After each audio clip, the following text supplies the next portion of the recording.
ya todo está en calma y brilla por dentro, pequeña, floreciendo en bellas palabras. Se enciende una luz dentro de tu alma, se enciende tu voz murmurándote en calma.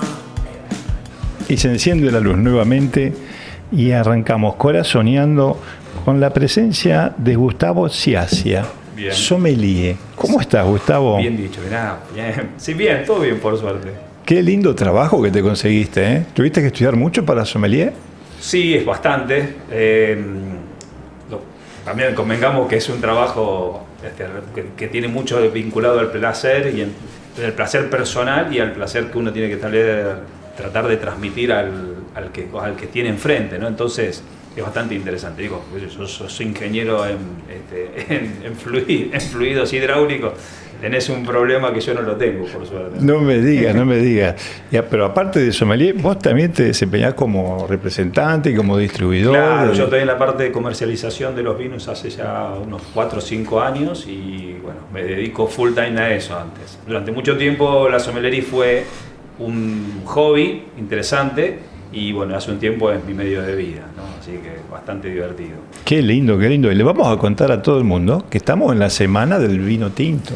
La semana del Malbec empieza, el mes del Malbec empieza ahora el 17 de abril. Exactamente, especialmente el Malbec. Exactamente, sí, que es la variedad que nos representa a nosotros en el mundo, ¿no?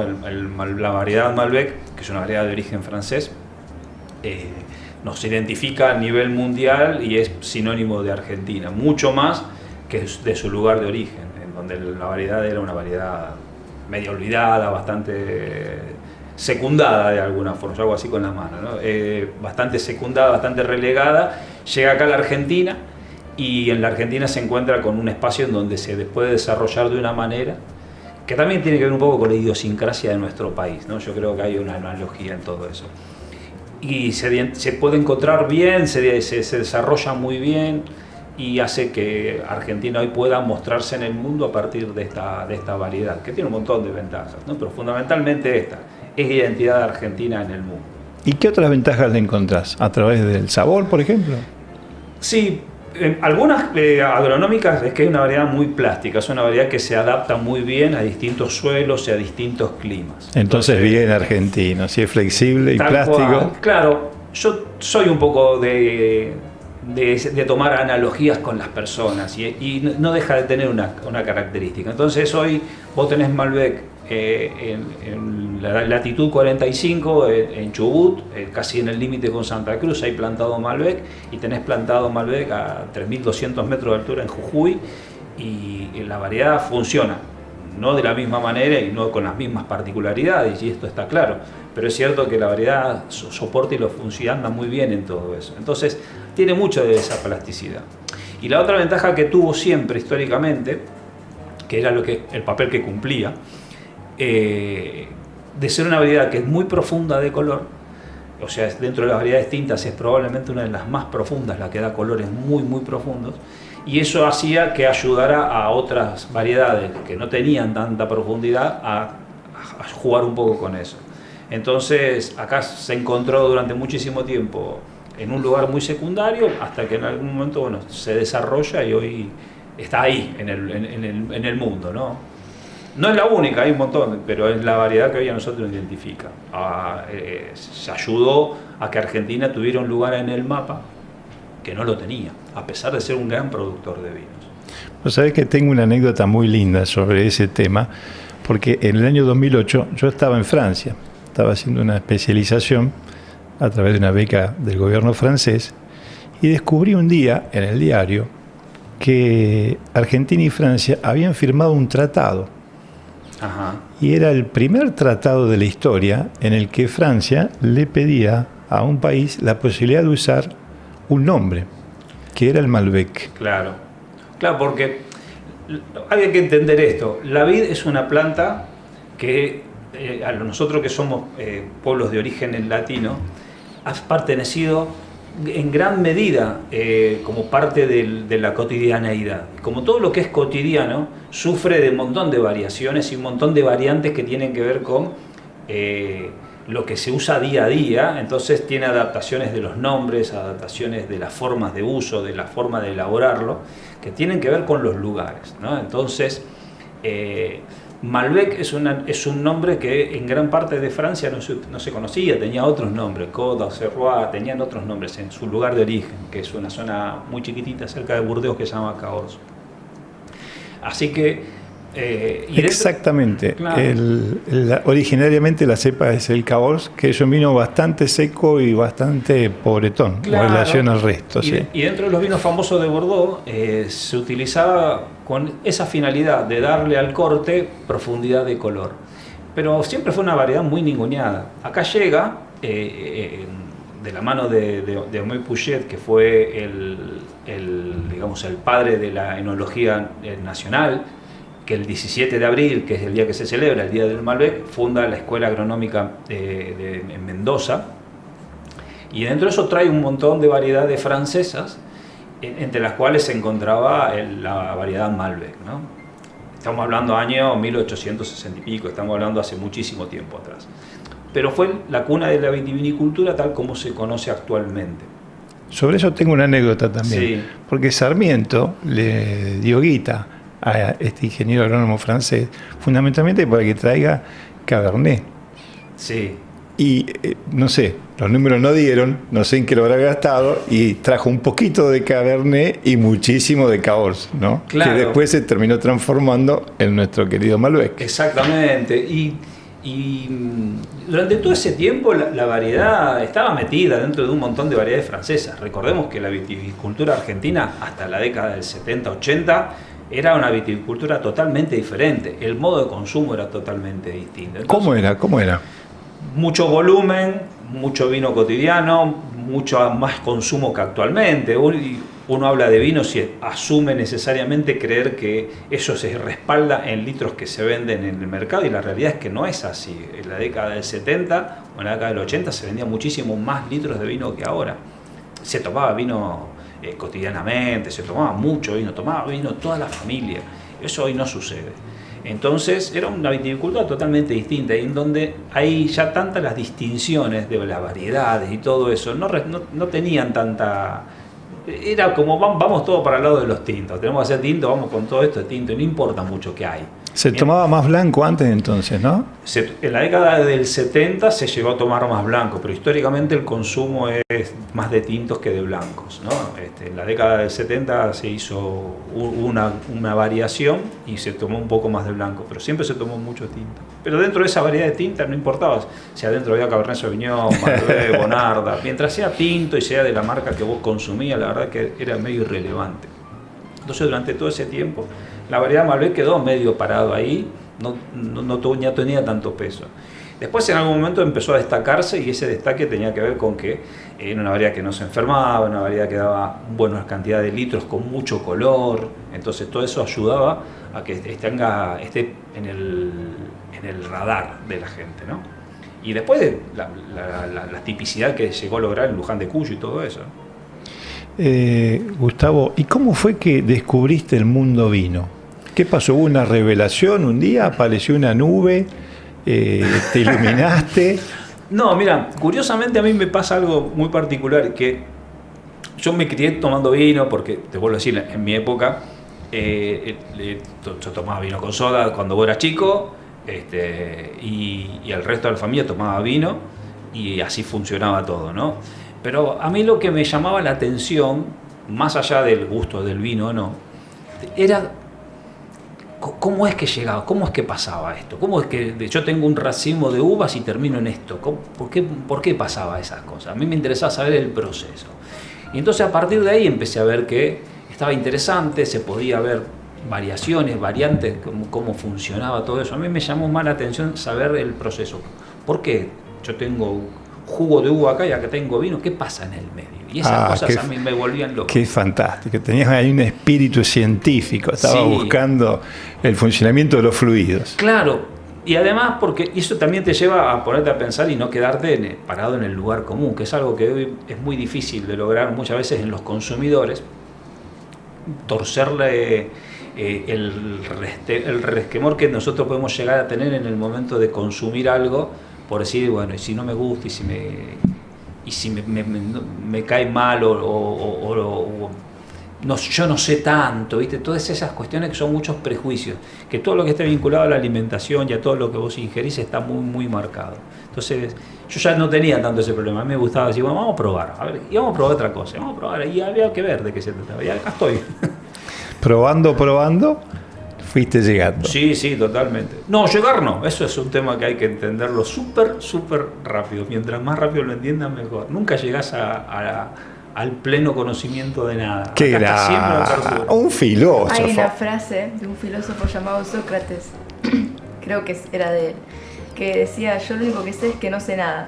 Bueno, lo argentinicé un poco, pero se entiende el punto. Pero va para ese lado, totalmente. Con el tema del vino, sí, porque cuando vos decís, bueno, no, mira, yo ya me estudié todos los libros de enología, ya conozco todo lo que es procesos y todo eso, al otro año te cambia, hay una técnica nueva, o la añada te cambia y decís, no sabes nada.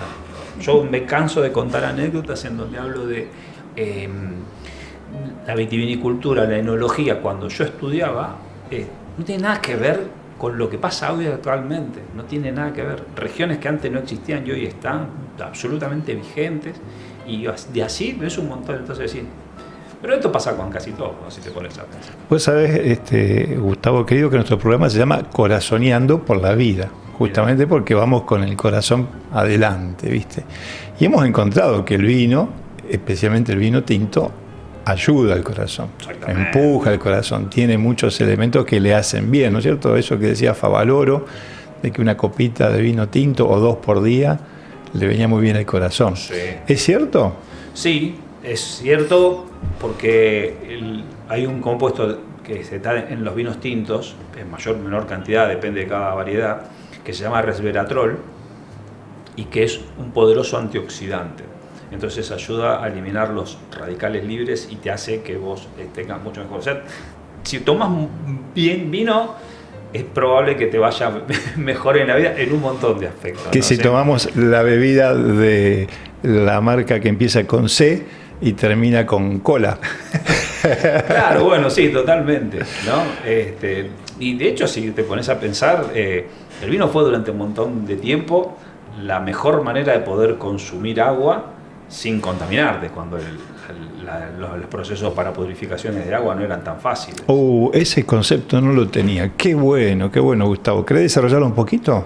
Sí, agua potable no existía durante muchísimo tiempo, no existió. Vos podías tomar de los cauces naturales en la medida que podías llegar a encontrarlo, pero una gran forma de poder consumir agua era diluyendo vino en esa agua, como para poder hacerlo más rentable, teniendo más saludable o posible de tomar.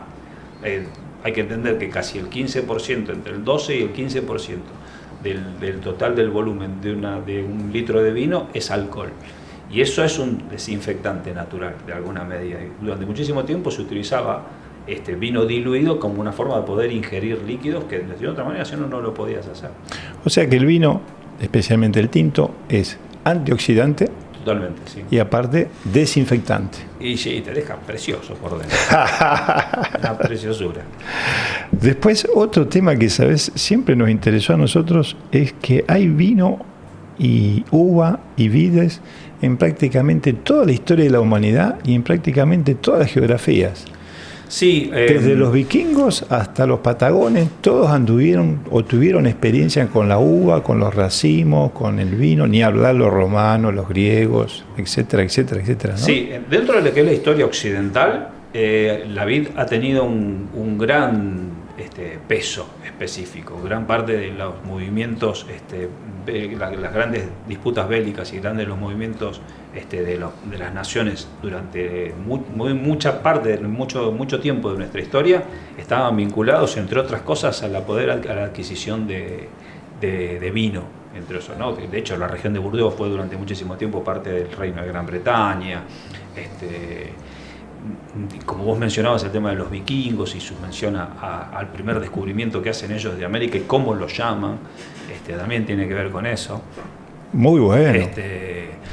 Y después, durante mucho tiempo, también se utilizó como parte de la consolidación del imperio, ¿no? Porque la vid, hacer una planta de ciclo anual, es una planta que requiere mucho cuidado. Ese cuidado hay que hacía que, por ejemplo, vos tuvieras que permanecer en un lugar específico y no tuvieras que ir migrando naturalmente, en una época en donde la migración era bastante habitual, sobre todo cuando vos corrías de temporada y te tenías que ir de un lugar al otro, o lo que había como recursos alimenticios en la zona no estaban más.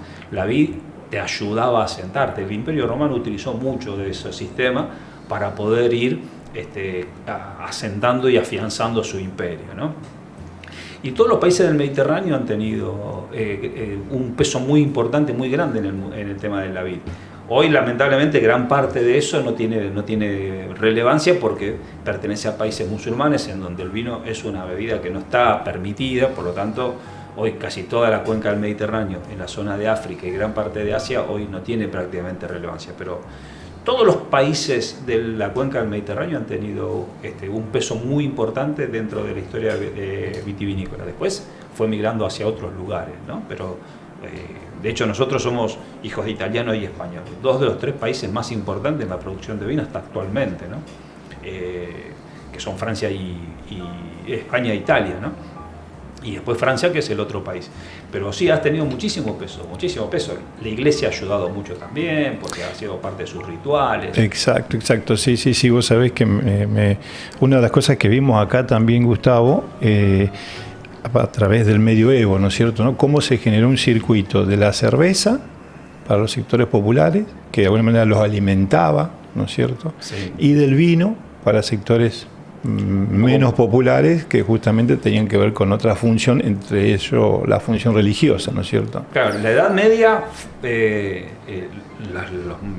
las abadías funcionaron como resguardo cultural de un montón de aspectos, entre esos gran parte de lo que tiene que ver con el tema de la forma del cultivo de la vid, que a diferencia de la cerveza, no se puede hacer a demanda, no lo puedes hacer cuando tenés ganas de tomarlo, sino que se tiene que hacer en un momento determinado, al no poder guardarse las uvas, todas esas cuestiones ayudaban a eso. Pero ha sido durante muchísimo tiempo resguardo de valor en la forma de elaboración. Los curas siempre estuvieron metidos en el tema de las bebidas. Si vos te pones a ver en el transcurso de la historia, siempre donde hay... Vos pensás que gran parte, por ejemplo, uno habla de las cervezas. Las cervezas, una de las cervezas más famosas del mundo son las cervezas trapenses belgas, que tienen que ver con monjes que se dedicaban a la elaboración de la cerveza. Y que todavía están todavía Sí, con poderosos complejos industriales han desarrollado. Claro, y porque el vino también, además, era una variante económica muy interesante para tener en cuenta. El vino era un producto con mucha demanda que no todos los podían llegar a producir. Entonces, gran parte de la iglesia se ha dedicado a eso como una forma también de financiarse, Claro. ¿no? Y ayudar un poco a todo eso. Como yo te decía antes, inclusive países que se dedicaban necesitaban tener consumo de vino. Inglaterra, básicamente, salía a buscar mercados y prácticamente muchas veces lo desarrollaban ellos mismos por su propia necesidad de consumo interno.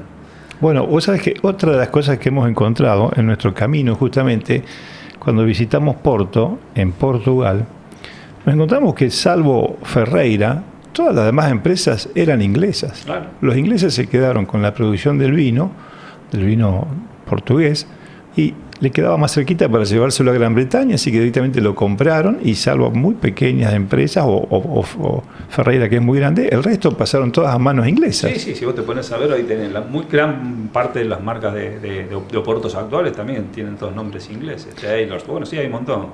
¿Y cómo venimos con las bodegas argentinas? ¿Estamos perdiendo? ¿Se ha pedido terreno? O sea, hemos extranjerizado nuestra producción. ¿Qué está pasando? Argentina es muy particular porque siempre históricamente ha sido el quinto productor mundial o el cuarto productor mundial en términos de volumen de vino. Después de Italia, Francia y España, y en los Estados Unidos, Argentina siempre fue un gran productor, que no tuvo nunca peso a nivel internacional, jamás. Hasta la década del 80 no tenía incidencia, porque el mercado interno tomaba todo lo que producía, se lo tomaba acá. Entonces no había necesidad de salir a buscar un mercado externo, ¿no? Si uno investiga inclusive y ve bibliografía, te encontrás con que cualquier publicación que hace un análisis de los vinos del mundo, Argentina es prácticamente irrelevante al lado de otros países que no tienen peso específico en términos de volumen. Alemania, por ejemplo, digo, ¿no? O Austria o Checoslovaquia. ¿Y eso a qué respondía? Respondía que nosotros no teníamos peso a nivel internacional, no nos lo requeríamos. Durante muchísimo tiempo el mayor al mercado más grande que se exportaba vino argentino era Paraguay, Uruguay, eran los países de limítrofes, vinos de volumen, a granel.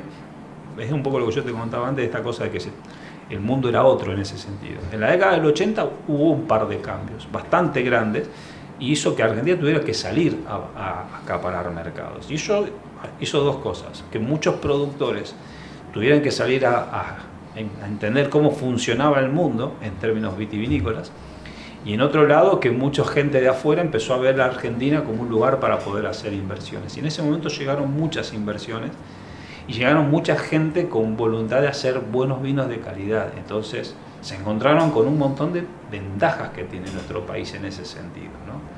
Características muy puntuales y muy particulares que tienen que ver con cómo está conformado nuestro país en términos vitivinícolas, que lo hace muy diferente a casi todo el resto del mundo. Pero por otro lado, con ventajas en cuanto a que acá prácticamente no hay enfermedades que puedan atacar a la vid, es muy difícil que haya eso. Económicamente somos un país muy barato todavía para las inversiones vitivinícolas, ¿no? Entendiendo que Francia, la hectárea de tierra vale una fortuna. Entonces esas cosas eran complicadas para entenderlas, ¿no? Acá esto vale un regalo. Gustavo querido, el tiempo es tirano. Tenemos que pasar a la tanda publicitaria de la radio, pero vamos calentando el paladar. Vamos. ¿Qué pasó? ¿Trajiste una botella? Sí, señor. Sí, ¿La vamos a degustar ahora después de la tanda? Sí, señor. Y seguimos con Gustavo Ciacia, sommelier, representante, distribuidor, que nos trajo una hermosa botella para degustar hoy de la Finca Rufino. A ver, ¿qué vamos a probar, Gustavo? Esto es 6 Luces Bonarda, de Finca Rufino, que es una bodega de San Juan. Una bodega muy chiquitita, muy linda, que la hace el enólogo, se llama Juan Camuñas. Yo ya voy sirviendo, yo ya serví, estamos acá como corresponde, una bodega muy linda. San Juan es una provincia sumamente interesante para hablar del tema de vinos, porque es una provincia muy grande. El aroma está muy bueno. Sí. Es una bodega muy grande. Perdón, me quedo colgando a veces. Yo te apoyo. Dale para adelante que te es una bodega muy grande, es una provincia muy grande, pero que no está tan vinculada a los grandes vinos, y la realidad es que hacen unos vinos muy, muy interesantes.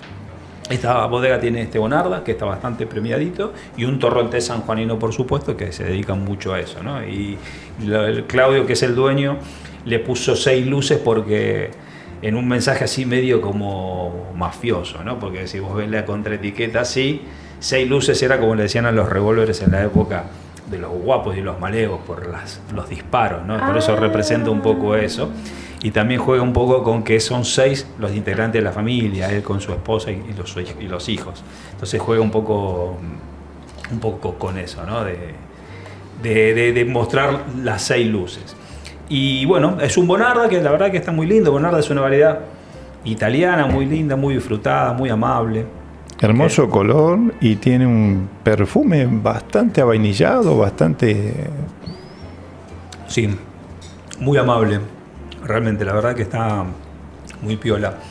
Es una variedad que sirve mucho para como todas las cosas italianas. Es muy versátil, es muy amiguero el vino, ¿no? Muy para poder comer cosas y no sé, el mismo no, pero me parece que te invita a decir, bueno, hacete unos fideos, metele acá un poco de pasta y dale un poco para ese lado, ¿no? Muy rico, la verdad que Sí. muy rico perfume y rico sabor también, muy amigable, como decía, amiguero, un vino amiguero. Claro, es un vino que, ahí está, no te sirve, no sé si no es que no te sirve, está bueno para tomarlo con compañeros, con amigos, no para tomarlo solo, ¿no? Si te lo tomas solo, capaz que se pierde un poco.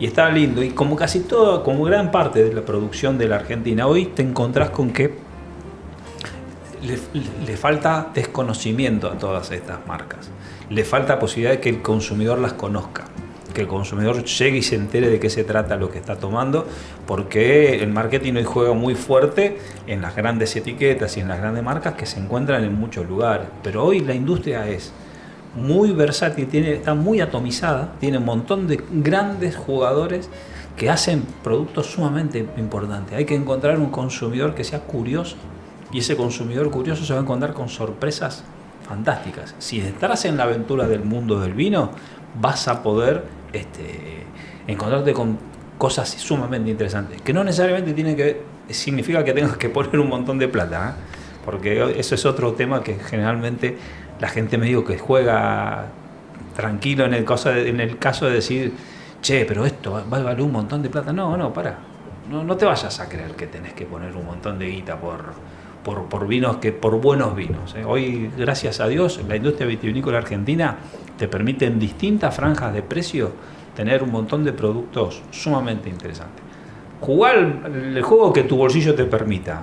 Y en toda la franja de precio vas a tener productos sumamente interesantes. Qué bueno, qué privilegio que tenemos en estos tiempos que están tan difíciles y que hacen que justamente mucha gente se esté privando de cosas y de cosas indispensables, ¿no es cierto? Claro.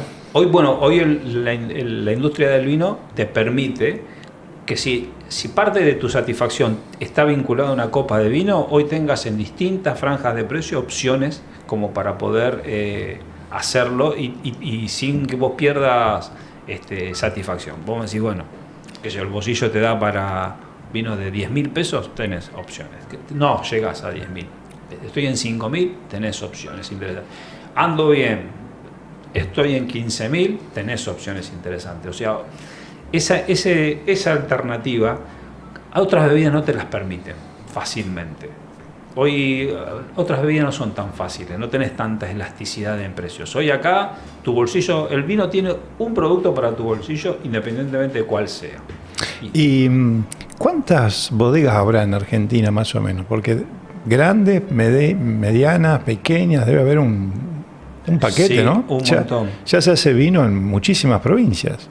Son más las provincias en las que hoy se produce vino que en las que no se produce, para que vos te des una idea. Inclusive aquí cerquita se está haciendo también en la zona aledaña a Rosario, hay algunos proyectos, uno de ellos está en Soldini, Sí. en Entre Ríos también hay proyectos, en Córdoba siempre los hubo, es decir, de que tenemos aquí cerquita muchas posibilidades de tomar vino y viajar, ¿no? Hoy, provincias que producen vino con bodegas instaladas y con productos en el mercado, hoy, salvando Formosa, Chaco, Santiago del Estero, Corrientes, Misiones, Santa Fe y Santa Cruz, el resto de las provincias hoy tienen productos en el mercado. Hoy vos en Chubut tenés bodegas, en Río Negro tenés bodegas, en Neuquén tenés bodegas, en La Pampa, en provincia de Buenos Aires, en Córdoba, por supuesto, que vos lo habías mencionado, en las provincias del Cuyo, por supuesto, de Salí, en San Luis, en San Juan y en Mendoza, en La Rioja, en Catamarca, en Tucumán, en Salta y en Jujuy, hoy vos tenés productos en la góndola para poder probar vinos. Pues es que otra cosa que se ha dicho en este programa, en este micrófono, por algún colega tuyo, es que justamente el vino es una sensación también, y que no es igual tomarlo solo o acompañado, o tomarlo en la bodega, o tomarlo en su casa. No, por supuesto. No, dice, esas opiniones dicen de que por eso en general el vino siempre es más rico en la bodega, y después cuando uno compra y llega a su casa es como que aparece una cierta desazón, porque justamente falta todo lo que el entorno, ¿no? Sí, el vino es un generador de momento, no es una bebida. El vino es parte de un momento. te ayuda a que una situación sea de una determinada manera. Y vos te vas a acordar del vino siempre de acuerdo a el momento en que lo tomaste. Y ese vino siempre va a ser más rico para vos. ¿Y cómo hace Y no importa, no importa ni lo que sale, ni la marca, no importa nada. Ahí me lo anoté, mira, generador de momentos. Claro, sí. ¿Y cómo hace la gente para encontrarte? Le podemos pasar mi teléfono, después yo estoy en Instagram también, como si hacía Gustavo. Sí, hacía, con Sí. S, ¿no? C-I-A, S-C-I-A. S-C-I-A. Sí, sí. Gustavo, en Exactamente. Instagram te encuentran. Sí, sí, si no mi teléfono, ¿Y qué- 3415 3415, 087 sí, 347. 347. Bueno, Gustavo, tenemos un enorme privilegio de haberte escuchado y de haber disfrutado de este 6 Luces Bonarda 2021, finca Rufino de San Juan, que tiene ¿qué graduación alcohólica? 13 grados 6. 13 grados 6. Perfecto. Muy recomendable, ¿no? Sí, sí, total y absolutamente. ¿Qué le pondrías al lado? ¿Alguna Para pastita, comer? carne? Sí, el día como está hoy es para ravioles. Ah, bien. Así con R. Oh, sí, terrible. Vengo pensando de que lo abrí, estoy pensando esto va para unos ravioles furiosos, pero mal. Sí. Ahí nuestro operador Ulises creo que te había abierto la página de Instagram, ¿puede ser? Ese soy yo, sí. Ahí estoy. Ah, perfecto, perfecto. Sí hacía Gustavo. Muy bien, Sí. muy bien. Tenés un montón de seguidores, che. Ahora vas a tener 2 más, mira. Bueno, te damos un abrazo grande, Gustavo. Gracias por venir. Muchísimas gracias a ustedes.